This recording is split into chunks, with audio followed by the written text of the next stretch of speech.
সাকিবকে এবার হুমকি দিয়ে ভিডিও বার্তা ছাড়ল শবনম ইয়াসমিন বুবলি। অপমানের জবাব চাইল বুবলি। একটি সংবাদ মাধ্যমে কিছুক্ষণ আগে একটি খবর প্রকাশিত হয়েছে, যেখানে অপু বিশ্বাসকে নিয়ে এবং বুবলি কিছু কথা বলেছেন, যেখানে বলেছেন সাকিব খান সবসময় বড় সন্তানকে নিয়ে দায়িত্ব পালন করে, আমার সন্তানকে নিয়ে সে কখনোই কোনো দায়িত্ব পালন করে না। এবং আরও বলেছেন যে সে তো দুইটি সন্তানের বাবা, তার কেন দুই রকম চোখ হবে? সে তো দুই সন্তানকে দুই রকম চোখে দেখছে। আমার সন্তান কি অন্যায় করেছে? সে তো তারই অংশ, তাহলে কেন আজ আমার এই দিন দেখতে হচ্ছে? সাকিব খানের কাছে প্রশ্ন রেখে গেলাম, আমার জীবনের সাথে এই খেলা কেন খেললো?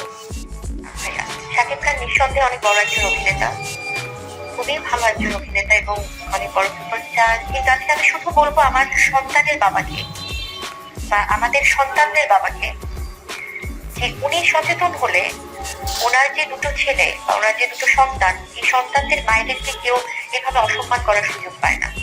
আমি চাই যে উনি বাবা হিসেবে হোক, সব সম্পর্ক বাদ দিলাম ভাইয়া, হাজব্যান্ড, কো অ্যাক্টর, মানে কলিগ, সব কিছুর ঊর্ধ্বে উনি তো শেহজাদের বাবা, উনি আব্রামের বাবা। তো সেখান থেকে তার এই দুটো সন্তানের মায়েদেরকে যেন সবাই সম্মানের চোখে দেখে। কোন একটা স্টেটমেন্টের কারণে, কোনো কিছুর কারণে, মানে অনেক কিছুই কিন্তু হয়ে যেতে পারে, অনেক